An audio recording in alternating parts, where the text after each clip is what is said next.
الله يا شيخ. طيب. بسم الله الرحمن الرحيم.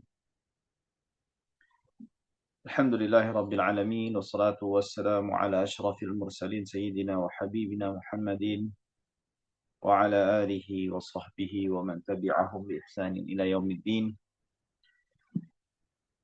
اللهم علمنا ما ينفعنا وانفعنا بما علمتنا وزدنا علما وأدبا وإخلاصا وعملا ينفعنا والحقنا بعبادك الصالحين. الحمد لله رب العالمين. Kita bersyukur kepada Allah Subhanahu wa taala kita bisa bertemu kembali lewat aplikasi Zoom ini untuk melanjutkan pembacaan dan penjelasan kitab Al-Arba'un An-Nawawiyah karya Imam Abu Zakaria Yahya bin Syaraf An-Nawawi rahimahullah taala. Sebelum kita lanjutkan, suara aman, semua aman ya? Aman Ustaz. Alhamdulillah. Nah, baik, kita sekarang berada di hadis yang kelima, ya. Hadis tentang masalah bid'ah, ya. Bahkan diberikan judul oleh Imam Hajar Al-Haytami, al-hadits al-khamis, diberikan judul sebagian oleh para ulama inkarul bid'ah al-madmumah, diingkarinya bid'ah yang tercela. Haditsnya an Ummul Mukminin Ummi Abdillah Aisyah radhiyallahu taala anha qalat qala Rasulullah sallallahu alaihi wasallam man ahdatha fi amrina hadza ma laysa minhu fa huwa raddun. Siapa yang membuat suatu hal yang baru dalam perkara kami dan dia tidak termasuk bagiannya, fa huwa raddun, maka dia tertolak. Rawahul Bukhari dan juga Muslim. Wa fi riwayat Muslim, dan dalam riwayat Muslim, man amila amalan laisa alaihi amruna fahuwa raddun. Ada siapapun yang berbuat perbuatan dan tidak ada dasar dari kami, maka dia tertolak. Baik. Hadis ini hadis yang penting, ya. Dan juga apa namanya, ada sebagian orang yang membahas bid'ah itu ada dua kutub ekstrim, ya.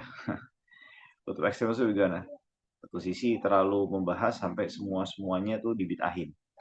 Ya, saking semangatnya membahas masalah bid'ah karena merasa punya tanggung jawab untuk memurnikan agama dan membersihkannya dari segala bentuk pengaruh hal-hal yang dianggap sebagai bukan bagian dari agama, mereka sampai akhirnya membid'ahkan hal-hal yang kategori itu bukan bid'ah sebetulnya. Ya. Ada sebagian yang menganggap bahwasannya saya melakukan banyak kebid'ahan sehingga saya tidak perlu membahas masalah bid'ah ini, ya.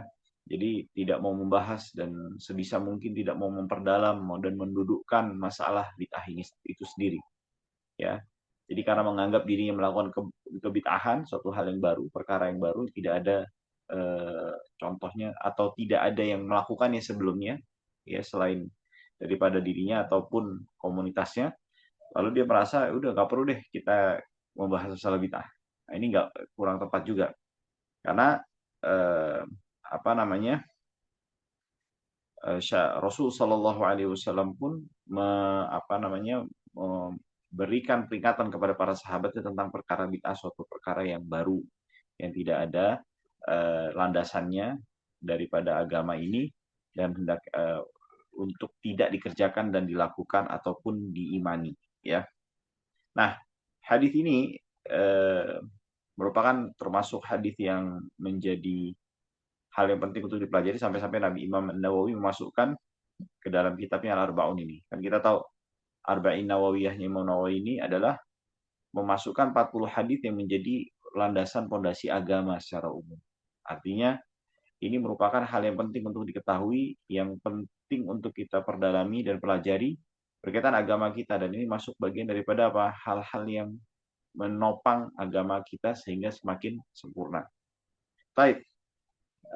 Hadis ini dari Sayyidah Aisyah radhiyallahu taala anha. Di sini Imam Nawawi membawakan gelarnya, menyebutkan gelarnya itu Ummul Mukminin. Ya. Hal ini berdasarkan firman Allah Subhanahu wa taala, wa azwajuhu ummaha, ya, tuh.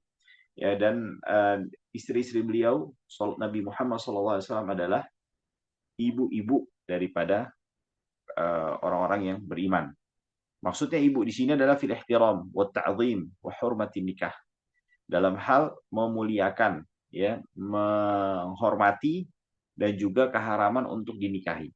Ya, seperti halnya ibu kita wajib, ibu yang melahirkan kita ini wajib untuk kita hormati, kita muliakan, dan kita tidak diperbolehkan untuk menikahinya. Begitu jugalah istri-istri Nabi Muhammad sallallahu alaihi wasallam. Bukan berarti ketika Allah tabaraka wa taala mengatakan istri Nabi Muhammad sallallahu alaihi wasallam itu adalah seperti hal atau ibu-ibu kalian, ibu dari kalian kaum muslimin, ya bukan berarti kita dihalalkan, diperbolehkan untuk melihat dari apa yang boleh kita lihat daripada mahram kita, daripada ibu kita. Bukan seperti itu konsepnya. Ya. Nah, artinya kembali lagi, maksudnya ibu dari bagi kita ummul mukminin adalah di dalam hal hak mereka untuk mendapatkan ya sifat menghormat atau bentuk penghormatan yang kita lakukan, bentuk memuliakan yang kita lakukan, dan juga tidak diperbolehkan ketika mereka masih hidup sepeninggal Nabi Muhammad SAW untuk ada yang menikahinya dan menjadi suami mereka sepeninggal Rasulullah Muhammad SAW. Ya, Ummi Abdillah. Nah, beliau radhiyallahu taala anha itu diberikan kunyah namanya Ummu Abdillah, ya. Ini adalah anak daripada saudarinya yaitu yaitu Abdullah bin Zubair. Ya, Sayyidah Asma ya binti Abi Bakar itu punya anak namanya Abdullah. Nah, Sayyidah Aisyah radhiyallahu taala anha mengambil kunyah atau memakaikan kunyah pada dirinya dengan nama anak daripada saudarinya yang bernama Abdullah. Baik. Aisyah radhiyallahu taala anha ya. Beliau Sayyidah Aisyah bintu As-Siddiqah bintu Siddiq ya. Nah, beliau adalah anak daripada Sayyidina Abu Bakar As-Siddiq radhiyallahu taala anhu ya. Yang dimana Sayyidina Abu Bakar As-Siddiq namanya beliau adalah Abdullah ya. Abdullah ibn Abi Quhafah. Abi Quhafah ini ayah daripada Sayyidina Abu Bakar, kakek daripada Sayyidatuna Aisyah. Abu Quhafah namanya Utsman. Nah, keduanya baik Sayyidah Aisyah radhiyallahu taala anha maupun Sayyidina Abu Bakar Siddiq radhiyallahu taala anhu adalah dua orang orang yang paling dicintai oleh Nabi Muhammad sallallahu alaihi wasallam. Oleh itu pernah ada salah seorang sahabat ya pernah bertanya, siapa orang yang paling engkau cintai wahai Rasulullah sallallahu alaihi wasallam? Lalu beliau mengatakan Abu Bakar, afwan Aisyah radhiyallahu taala anha. Nah, lihat. Rasulullah sangat mencintai Aisyah. Lalu sahabat itu mengatakan, kalau dari laki-laki ya Rasulullah. Lalu Rasulullah menjawab abuha, ayahnya. Ya, ini menunjukkan bahwasannya Sayyidah Aisyah itu memiliki kedudukan yang mulia dan istimewa di sisi hati Rasulullah SAW.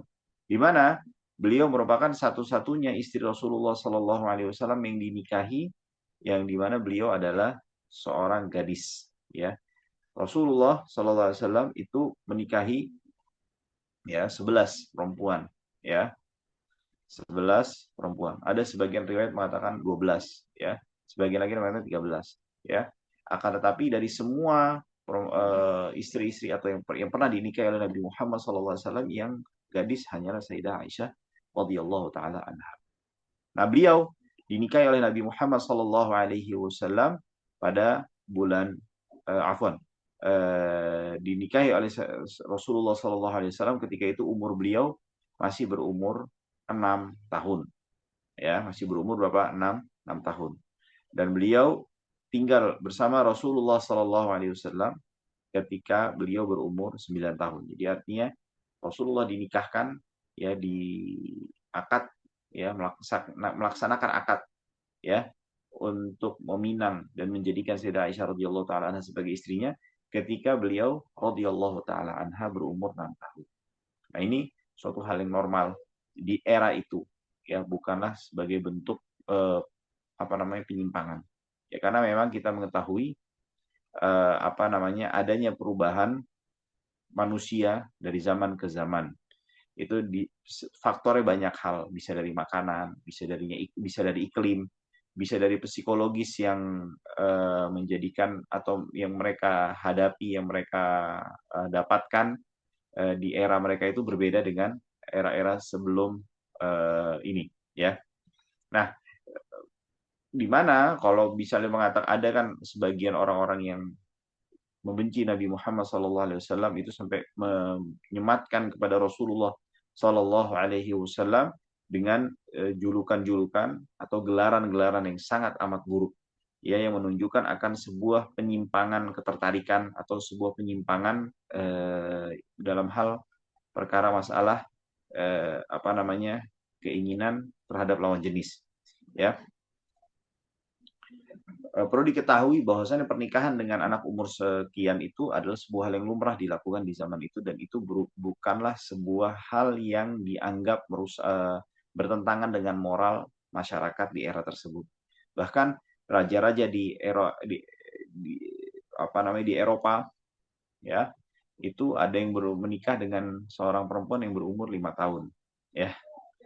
Dan bahkan ternyata kalau melihat kepada data, ya, angka pernikahan di Amerika saja, yang notabene negara Amerika itu kan yang masih 200 sekian tahunan itu, ya, itu kita melihat dengan mengacu kepada aturan yang berlaku di awal-awal berdirinya negara Amerika itu, bila kita terapkan di aturan kita saat ini, di era kita saat ini, itu dianggap sebagai apa?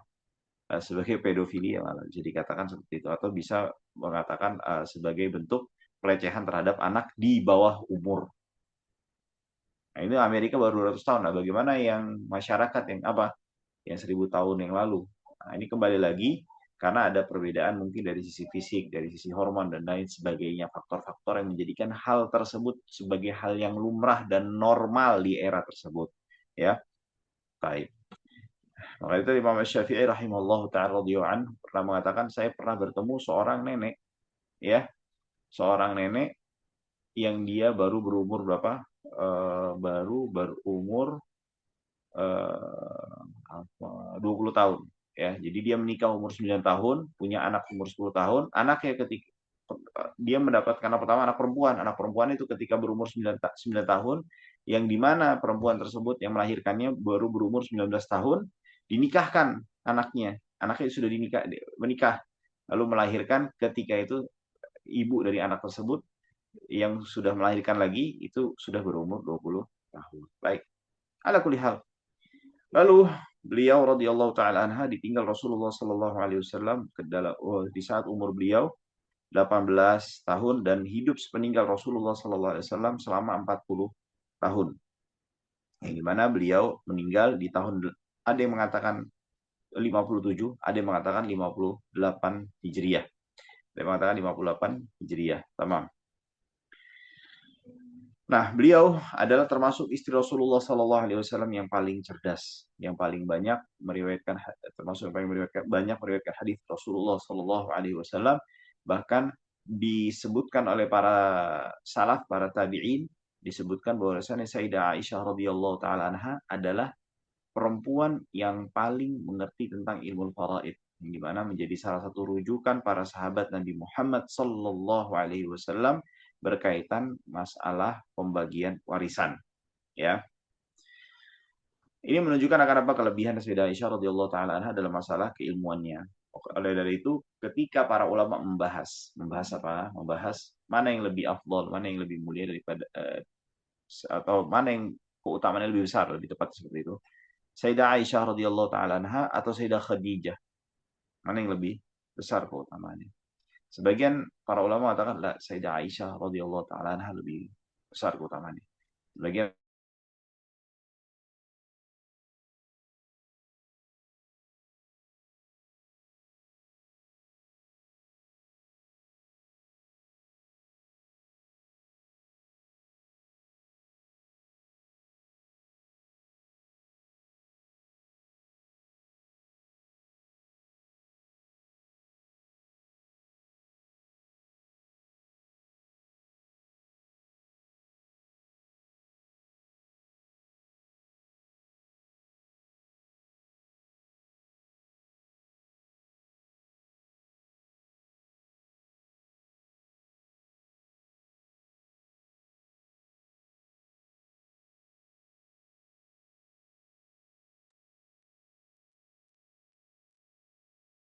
Ya, kita tunggu sebentar. Sepertinya ada sedikit trouble dari Ustadz Faris.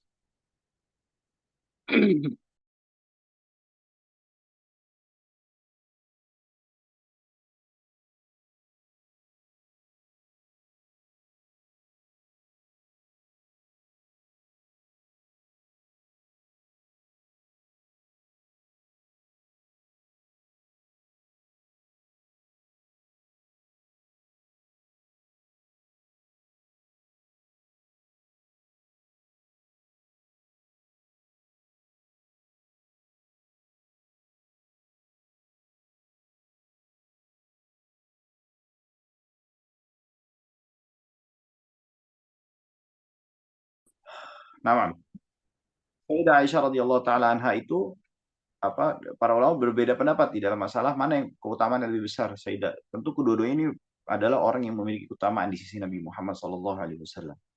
Ada sebagian ulama mengatakan Sayyidah Aisyah radhiyallahu taala anha lebih utama, keutamaan lebih besar daripada Sayyidah Khadijah. Ada yang mengatakan lagi sebagian ulama lah Sayyidah Aisyah lebih utama, Sayyidah Khadijah lebih utama. Ada yang mengatakan Sayyidah Khadijah lebih besar lagi keutamaannya. Tamam. Ada yang menggabungkan bahwa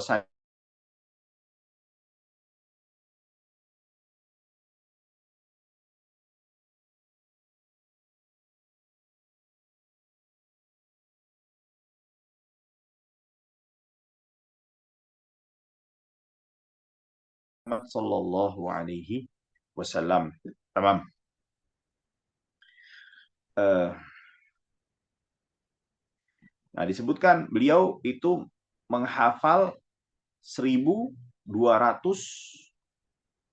1210 Hijri, 1210 hadis dari Nabi Muhammad sallallahu alaihi wasallam.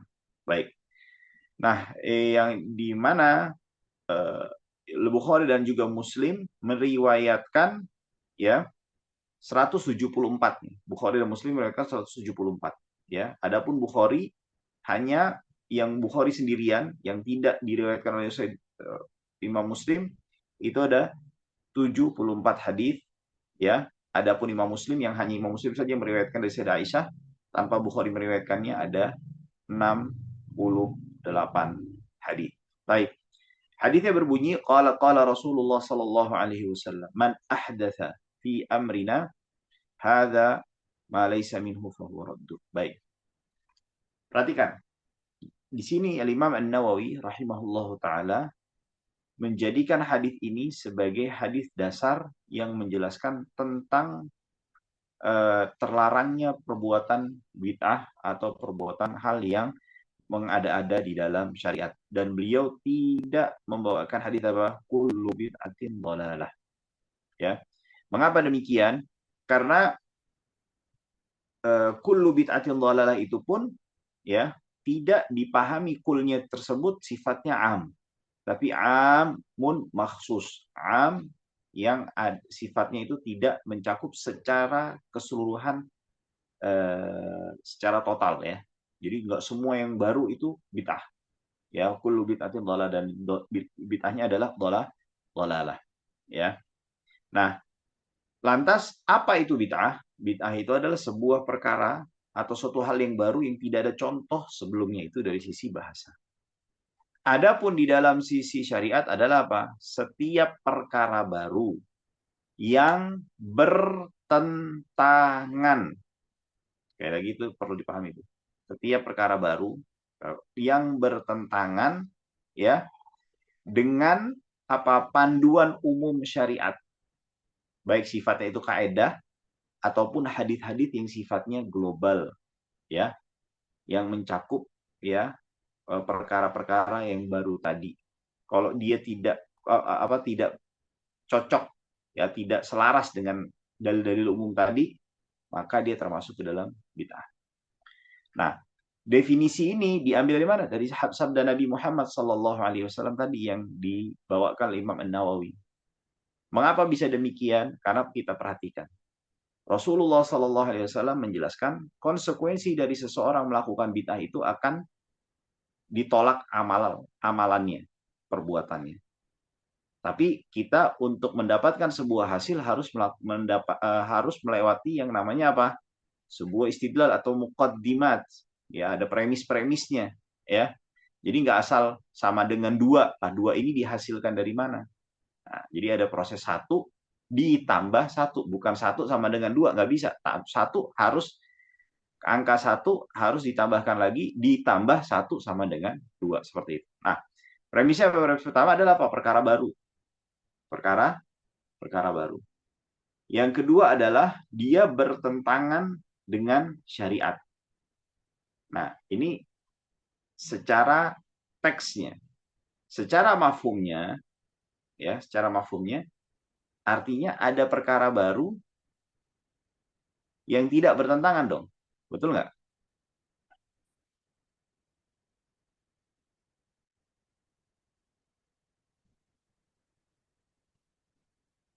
Bisa dipahami ya. Jadi kan Rasul mengatakan perkara baru bertentangan, ya.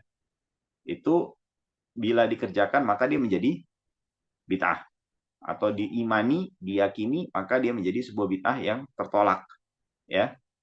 Nah, berarti secara mafhumnya ada perkara baru yang tidak bertentangan dengan syariat. Maka apakah hukumnya sama? Tentu berbeda. Ya, tentu berbeda. Ya. Nah, oleh dari itu, dalil ini menjadi dalil secara tegas perkataan ulama yang membagi bid'ah itu menjadi dua. Bid'ah yang terpuji, ya, dan bid'ah yang tercela. Ya. Nah,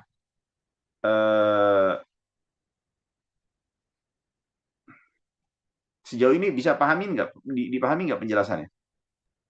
Ya Allah, Yang lainnya gimana? ya, yang lain silakan bisa menyalakan mikrofon atau komen Ya, kalau ditanya ada yang masih Ustaz. belum paham.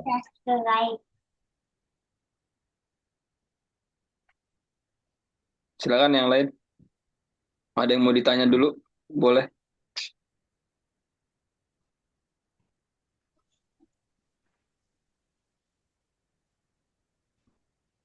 Jadi gini, kembali lagi ya. Lihat Rasulullah SAW mengatakan, man ahdatha, siapa yang membuat perkara baru, fi amrina, dalam perkara agama. Yaitu pertama, hadza ma laysa minhu, dan ia bukan masuk bagian. Artinya dia bertentangan, tidak diakomodir oleh dalil-dalil syariat atau kaidah-kaidah panduan umum syariat. Fahuwa raddun, maka kesimpulannya, hasilnya dia apa? Dia tertolak. Ini hasilnya ketiga. Maka harus ada dua apa? Ada dua premis terlebih dahulu untuk dikategorikan dia sebagai tertolak. Kalau tidak terpenuhi, maka dia tidak tertolak, begitu cara memahami. Ya, maka konsekuensinya ada perkara baru, ya, dan apa namanya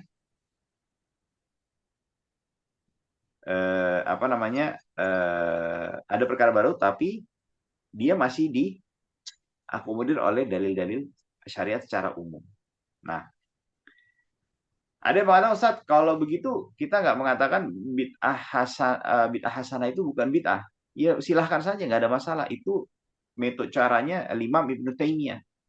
Imam Ibnu Taimiyah tidak mau menamakan setiap perkara baru.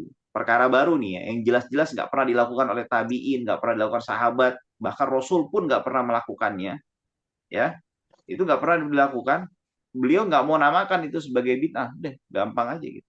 Tapi faktanya, ya, itu perkara baru nggak? Ya perkara baru. Contoh seperti apa? Imam Ibnu Taimiyah membiasakan membaca ya Hayyu ya Qayyum la ilaha illa anta, ya, antara azan subuh sampai iqamah di waktu subuh sebanyak 40 kali. Antum cari hadisnya, sahabat yang nggak ada yang ngelakuin zikir atau wirid tersebut. Apakah lantas kita mengatakan Imam Ibnu Taimiyah itu berbuat bid'ah? Iya, bid'ah dari sisi apa? Dari sisi apa? Dari sisi apa? Dari sisi bahwasannya memang tidak ada yang pernah melakukannya. Lantas apakah perbuatan itu ditolak? Belum tentu. Ya, belum tentu. Jelas ya? Nah, oleh dari itu hakikatnya antara para ulama yang membagi bid'ah ataupun yang tidak membagi bid'ah itu sebetulnya perbedaan pendapatnya itu tidak berimplikasi atau tidak berdampak kepada penilaian sebuah bid'ahnya. Tetapi apa? Itu perbedaannya sifatnya itu dalam hal penamaan. Dalam hal penamaan. Mengapa demikian? Dikarenakan para ulama-ulama terdahulu pun, ya, yang tidak mau mengatakan atau yang tidak mau mengatakan yang mengatakan bid'ah itu hanya satu, mereka mengklasifikasikan perkara-perkara baru yang tidak ada di zaman Nabi Muhammad SAW atau para sahabat dan generasi awal salaf, ya, itu ke dalam dia dimasukkan apa? Dimasukkan ke dalam maslahah mursalah. Nah, jadi ini para ulama yang menjadikan maslahah mursalah itu sebagai dalil syariat. Nah, yang jadi iskal, yang jadi muskilah apa? Bagi para ulama yang tidak menjadikan maslahah mursalah itu sebagai dalil syariat. Lalu dia mau dimasukkan ke dalam bagian apa ini? Nah, maka dinamakan sebagai bid'ah hasanah. Nah, sebagian ulama ada yang mengatakan, ya sudah itu perkara baru tersebut, udah kita nggak perlu lakukan bid'ah. Kita nggak usah sebut bid'ah, udah selesai aja gitu. Nah, ini caranya Ibnu Taimiyah, Imam Ibnu Taimiyah. Ya, sedangkan jumhur ulama dari kalangan Syafi'iyah, bahkan Al-Imam Malik sendiri pun yang sering dinukilkan ucapannya yang terasa seperti kita di awalnya mendengarnya itu sangat amat keras di dalam menerima atau bahkan bukan menerima, menolak perkara-perkara yang sifatnya baru. Ya, contoh diriwayatkan dalam kitab Mudawwanah, Imam Malik ditanya perihal kunut di waktu witir, salat witir, ya. Nanti ya. Kunut di waktu salat witir, ya. Beliau ditanyakan, apa pendapatmu wahai imam? Sedangkan hal itu tidak pernah dikerjakan oleh Sayyidina Abu Bakar, Sayyidina Umar, Sayyidina Utsman, Sayyidina Ali. Kata Imam Malik, nggak apa-apa. Karena itu adalah perbuatan baik. Imam Malik ngomong gitu. Bahkan Imam Malik melakukan sebuah bid'ah. Bid'ahnya apa? Punya doa masuk rumah sendiri Imam Malik. Yang nggak ada, Rasulullah ngajarkan masuk doanya begitu. Kayak contoh kan kalau kita diajarinnya dalam hadis, kalau kita baca hadis Rasul ngajarin Bismillahirrahmanirrahim. Bismillah aja deh. Masuk Bismillah. Imam Malik kalau masuk rumah, Masya Allah la quwata illa billah. Kalau masuk rumah Bismillah, Masya Allah la quwata illa billah. Rasul nggak pernah ngerjain, sahabat nggak pernah ngerjain, tabiin nggak pernah ngerjain. Oleh dari itu, ada sebagian ulama mengatakan setiap orang yang mengatakan setiap yang tidak pernah dilakukan oleh Rasulullah Sallallahu Alaihi Wasallam ataupun para sahabat ataupun para tabiin itu ada di era kita lalu difonis sebagai bid'ah yang tercela, bid'ah yang tersesat, cuman karena dasarnya apa? Gak ada di zaman Rasul, gak ada di zaman sahabat, gak ada di zaman tabi'in, maka itu orang bodoh. Maka itu orang apa? Orang orang bodoh. Nah, begitu juga Imam Syafi'i rahimahullah taala juga ada bid'ah-bid'ahnya. Bid'ah dalam artian perkara baru apa? Seperti Imam Syafi'i mengatakan, kalau setelah baca suratul Fatihah kan kita disunahkan untuk mengucapkan apa? Amin. Ya. Lalu kata Imam Syafi'i mengatakan apa?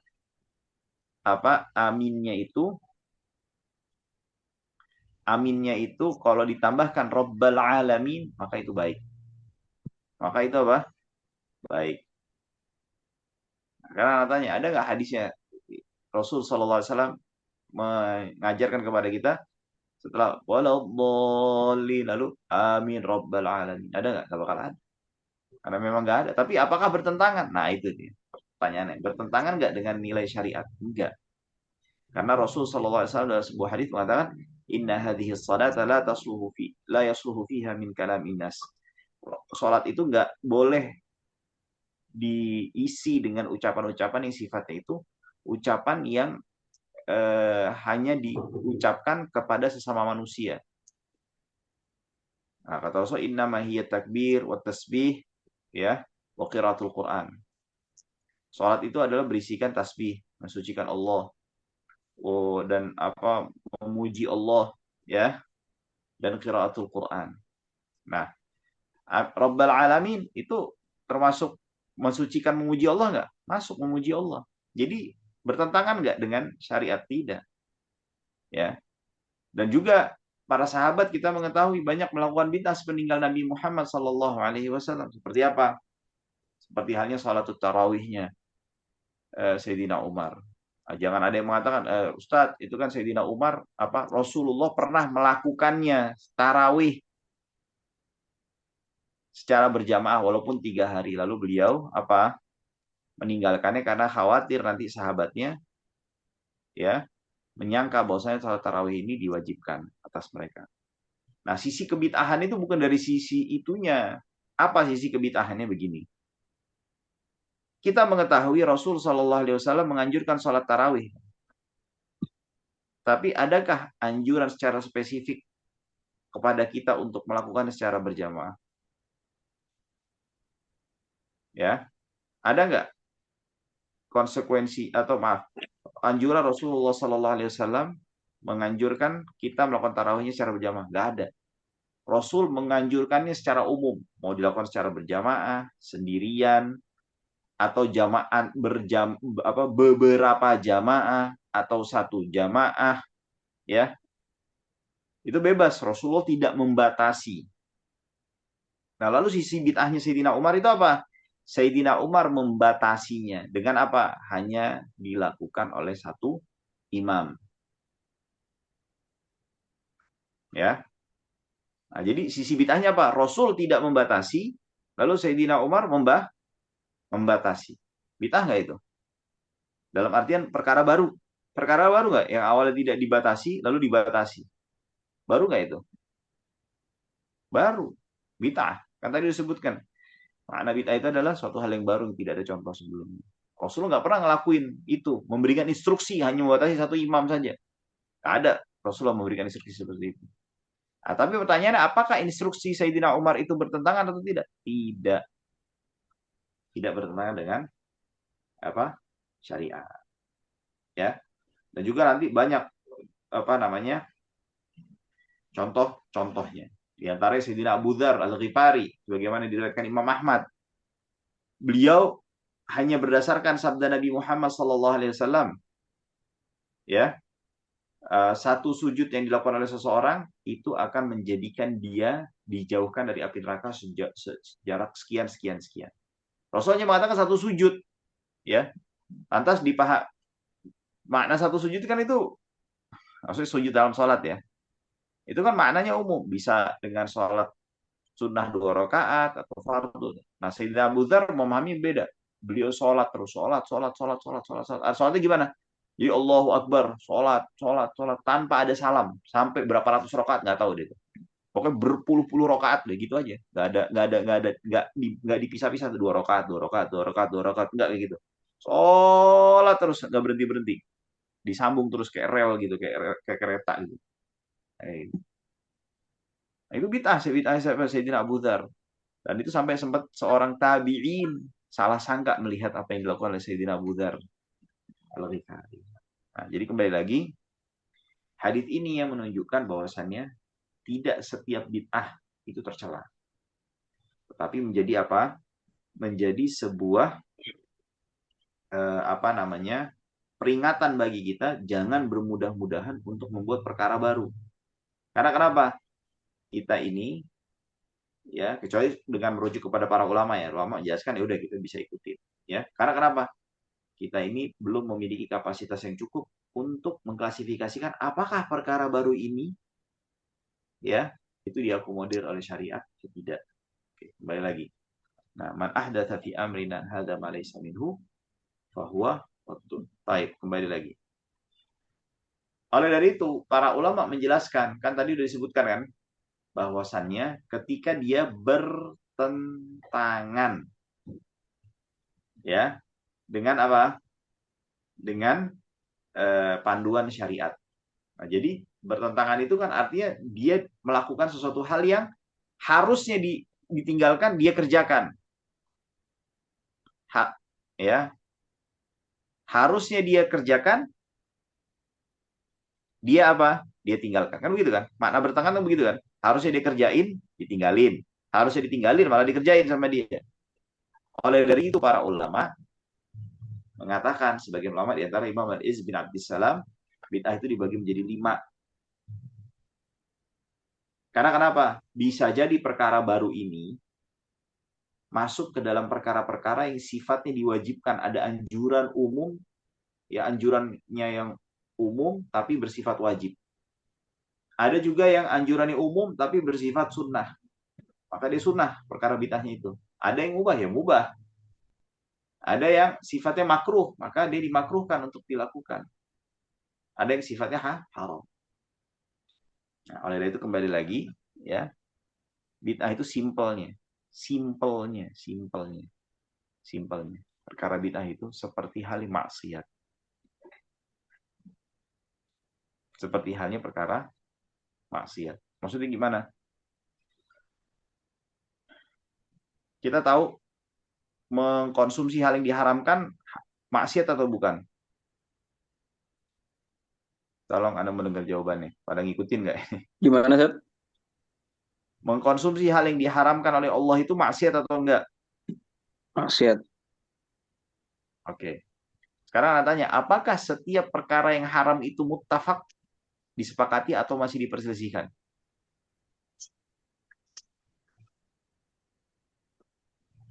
Semua perkara yang diharamkan loh ya. Ada yang semuanya disepakati atau yang ada yang semuanya disepakati ini haram haram atau ada yang di bagian yang dipersisihkan ini haram, ini ada yang sebagian mengatakan haram, ini sebagian ada yang mengatakan enggak haram. Contohnya seperti apa? Ada Ustadz ya. Atas petunjuk. Ada. Contoh kayak misalnya rokok.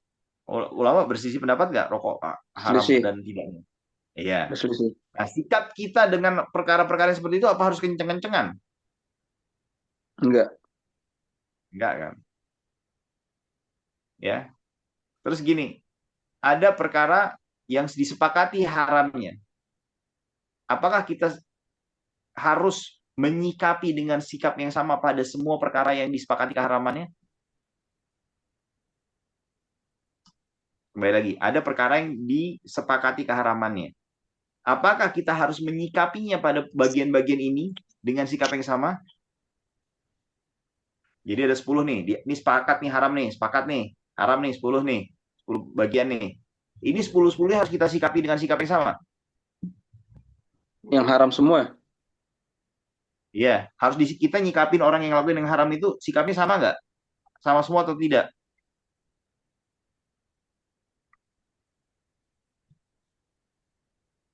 Beda-beda. Contoh Tergantung. maling. Hah? Beda-beda. Tergantung. Tergantung. Ya, Tergantung begitu juga dalam situasi. masalah perkara bid'ah. Kita kan nggak akan mungkin menyikapi orang yang maling 1.000 perak sama ya sikapnya dengan orang yang maling apa? 1 miliar. Betul nggak? Betul, Betul. betul. Udah. Bid'ah pun juga demikian. Jelas ya? Jadi ada ulama kadang berselisih tuh masalah ini bid'ah atau tidak. Bahkan di dalam masalah perkara akidah, ilmu akidah itu pun juga ada perselisihan. Nah, itu kan kita bicara dari tadi nih panjang lebar, mau kemana-mana anak ngomong itu masalah furuk tuh, masalah fikih. Di dalam masalah akidah pun juga ada. Contoh, ya, Imam Ahmad membid'ahkan orang yang mengatakan lafzi bil Qur'ani makhluk. Lafzi bil Qur'an makhluk. Kira-kira kita kalau, waduh ini perkara akidah kan, masalah Al-Quran ya kan, akidah nggak nih? Akidah. Nah, kalau Imam Ahmad mengatakan yang ucapan saya, suara saya ketika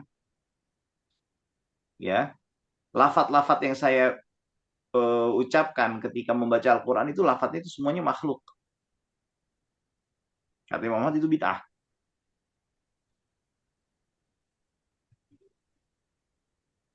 Oke. Tapi Imam Bukhari punya pendapat yang kayak gitu. Lafzi bil Quran makhluk. Apakah kita harus bakar tuh Sahih Bukhari? Enggak. Kenapa Enggak enggak? mungkin. Enggak mungkin. Hah? Imam Ahmad ngomong bid'ah. Akidah lagi nih.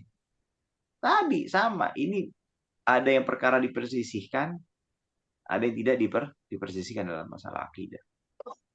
Sahabat ada yang berbeda nggak dalam masalah akidah? Ada. Salaf ada nggak perbedaan dalam masalah akidah? Ada.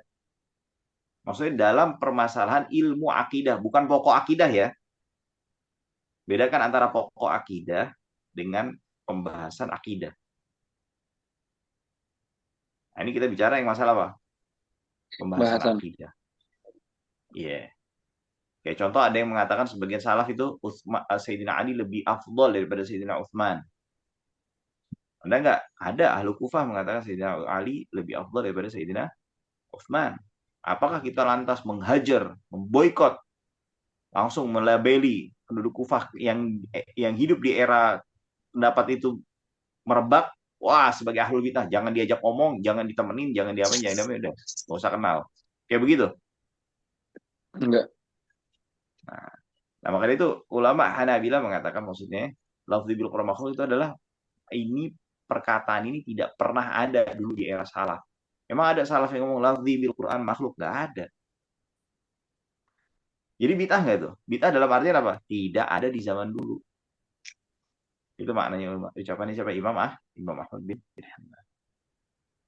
Jadi kembali lagi, kalau bid'ahnya itu masih berkaitan dengan cabang, ya udah kita nggak perlu keras-kerasan. Tetapi kalau sudah berkaitan tentang pokok akidah, kayak contoh bid'ahnya siapa ya?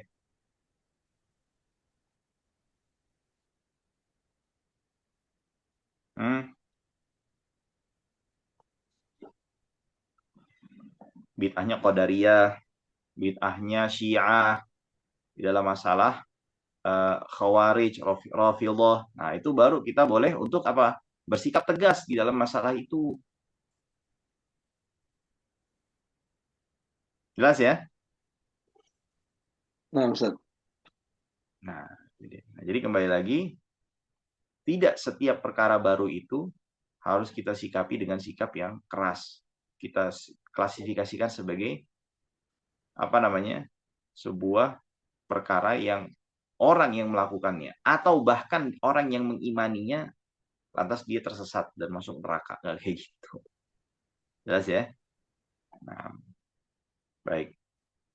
Lalu hal hadis selanjutnya, man ahdatsa fi amrina.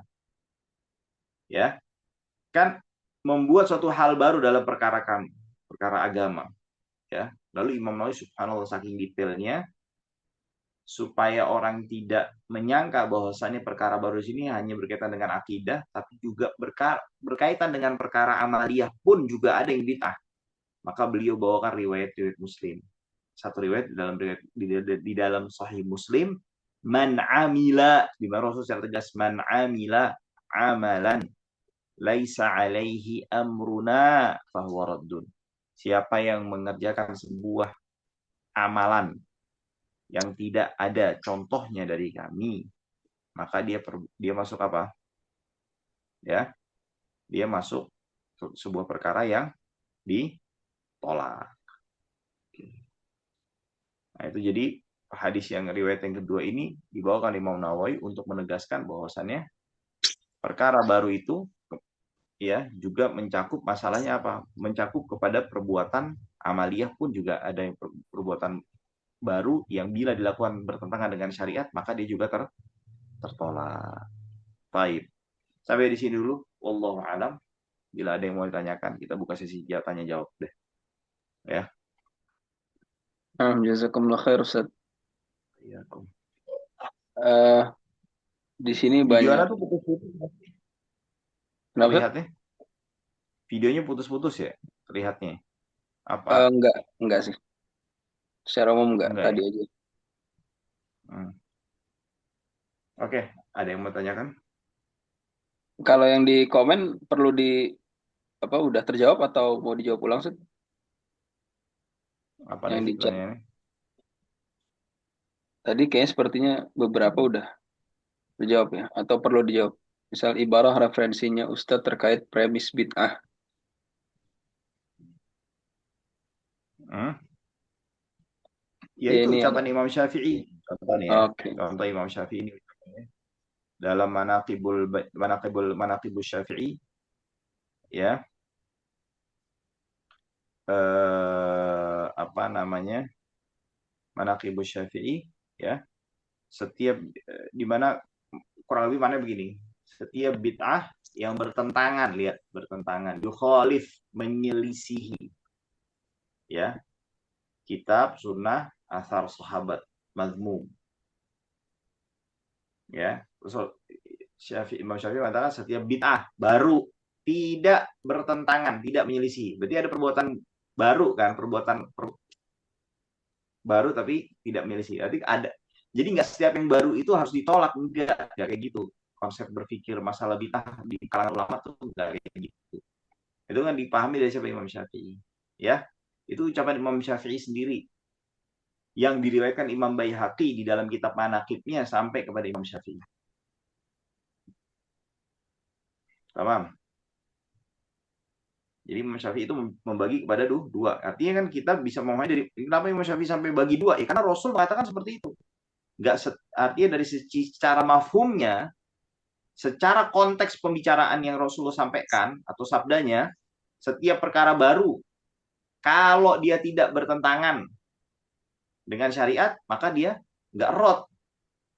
Kayak gitu. Bisa dipahami ya yang tanya ya?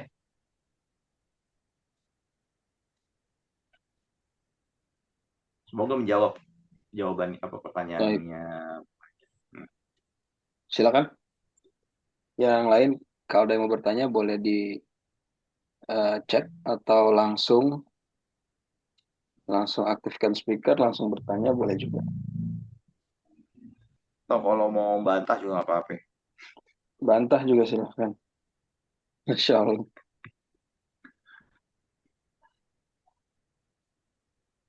Apa Ustaz salah itu Ustaz gitu. Gak apa-apa. Coba tapi dibawakan argumen gitu ya. Argumen yang apa namanya?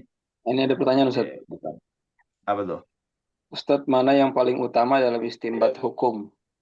Dalil yang melarang lebih dalil yang melarang lebih didahulukan daripada dalil yang membolehkan. Kedua, nasikh wa mansukh.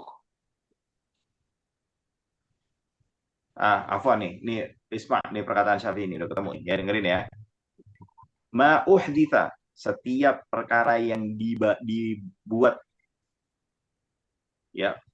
Ihdath itu kan perkara baru ya. Setiap perkara baru wa khalafa kitaban dan menyelisih kitab Al-Qur'an au sunnatan atau sunnah au ijma'an atau ijma' au atharon ataupun athar fahuwal bid'atu dhallatu, maka dia bid'ah yang sesat. Nah ini penggalan Imam Syafi'i ini selaras dengan apa? Teks hadis yang tadi kita bacakan, yang kita jelaskan. Perkara baru menyelisihi, ya. Menyelisih artinya nggak ada, Rasul nggak mengatakan begitu, tidak menyuruh begitu. Itu kan menyelisihi kan? Ya, oke. Lalu Imam Syafi'i melanjutkan, wa ma uhditsa minal khairi, adapun yang dibuat baru daripada kebaikan, walam yukhalif, dan dia tidak menyelisih syai'an sedikit pun min dzalik daripada Al-Qur'an, sunnah, ijma' maupun athar, fahiyal bid'atul mahmudah, maka dia bid'ah yang terpuji.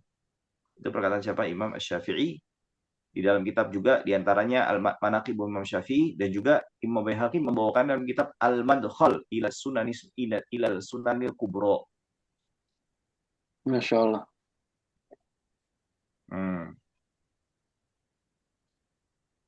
Baik. Nah, Ustadz, mana yang paling utama dalam istinbat hukum? Dalil yang melarang lebih didahulukan daripada dalil yang membolehkan? Nasikh wa mansukh. Ini cocok dijawab di Dawrasul Fikih kayaknya Ustaz. Masya Allah. Iya, iya. Silakan Ustaz. Kalau mau itu. Tapi nggak jawab sekarang aja nggak gimana? Terserah antum Ustaz. Ala kaifakum. Baik, gini. Ini masuk dalam namanya bab dalam usul ini tuh ta'arudu wa tarjih. Ketika bagaimana cara kita menyikapi dalil-dalil yang terlihat ya. Terlihat kontradiksi. Nah, ulama jumhur dari kalangan mutakallimin, maksudnya Syafi'iyah, Hanabilah, Malikiyah mengatakan yang lebih didahulukan itu adalah mengkomparasikannya, menggabungkannya antara keduanya. Kalau dirasa tidak bisa, ya, maka kita mencari apa? Mana yang lebih dahulu dan mana yang belakangan, mana yang lebih dahulu. Maka yang belakangan menghapuskan ya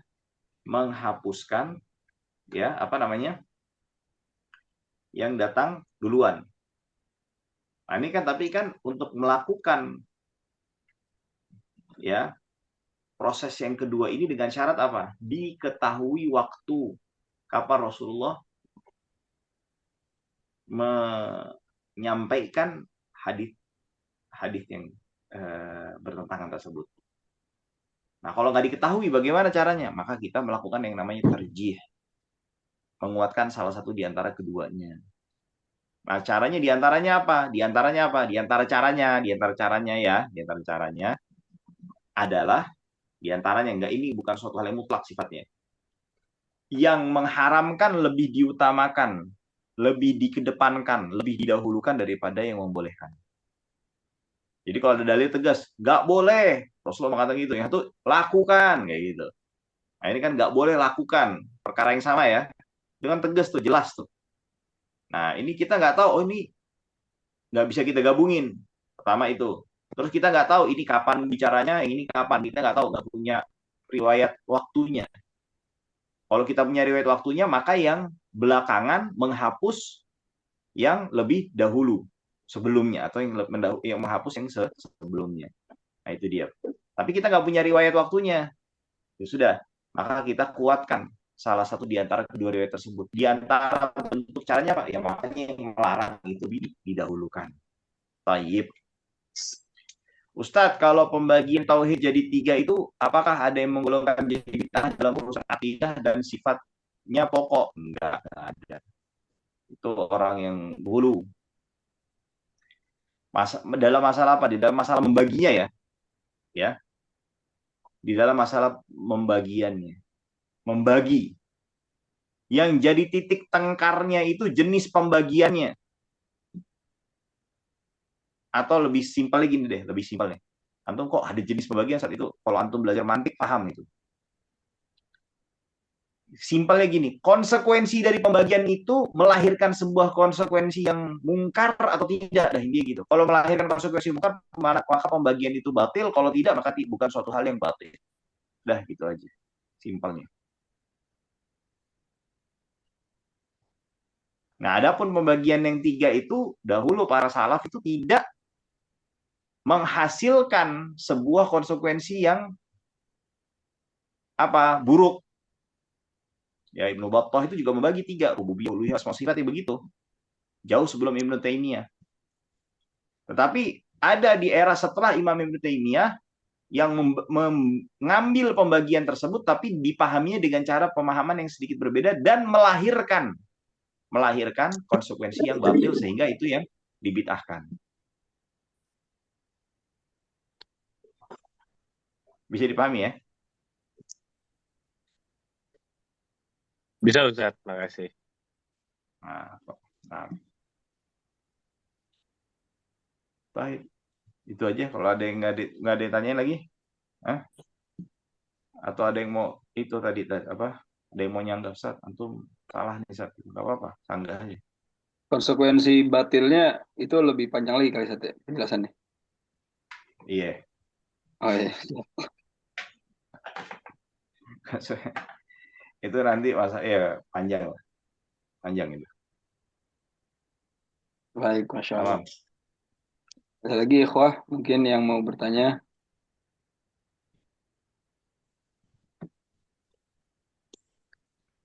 Baik. Nggak ada ya? Jika tidak ada yang ditanyakan, ya informasi saja. Insya Allah bulan depan ya Ustadz Faris akan mengadakan daurah usul fikih di Bekasi ya. Ini informasi. Insya Allah pengumuman resminya akan kami informasikan juga baik di akun Ustadz Faris ataupun di Akademi Ilmu Syar'i insya Allah. Barakallahu fikum. Fadol Ustadz Faris untuk ditutup kajiannya. Terima kasih banyak. Barakallahu fikum. Baik, Anda ucapkan terima kasih banyak kepada Ustadz Afan Hamzah yang sudah memfasilitasi terselenggaranya kajian ini lewat aplikasi Zoom. Dan juga Anda ucapkan jazakumullah khair, jazakumullah ahsanal jaza kepada para ikhwah yang hadir dan sudah meluangkan waktunya, ya, yang sudah berhusnudzon kepada Al-Faqir untuk mendengarkan penjelasan dari Al-Faqir. Semoga ini bisa menjadi manfaat, ya, untuk ana terlebih dahulu dan antum semua ya, dan juga ana mohon maaf bila ada salah-salah kata atau kata-kata yang kurang berkenan, karena kesalahan, kekurangan, kesalahan, kealfaan, kelalaian, semua itu yang buruk-buruk itu pasti dari saya.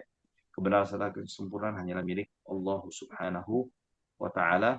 Ya, mungkin kita akhiri dengan doa kafaratul majelis. Subhanakallahumma bihamdik, Subhanallah wa la ilaha bihamdihi, illa anta, asyhadu astaghfiruka an wa la atubu ilaha ilaik. astaghfiruka wa atubu Alhamdulillahirabbil ilaik. alamin. Assalamualaikum warahmatullahi wabarakatuh. Waalaikumsalam. Waalaikumsalam Syukran warahmatullahi Ustaz, wabarakatuh. jazakallah khair.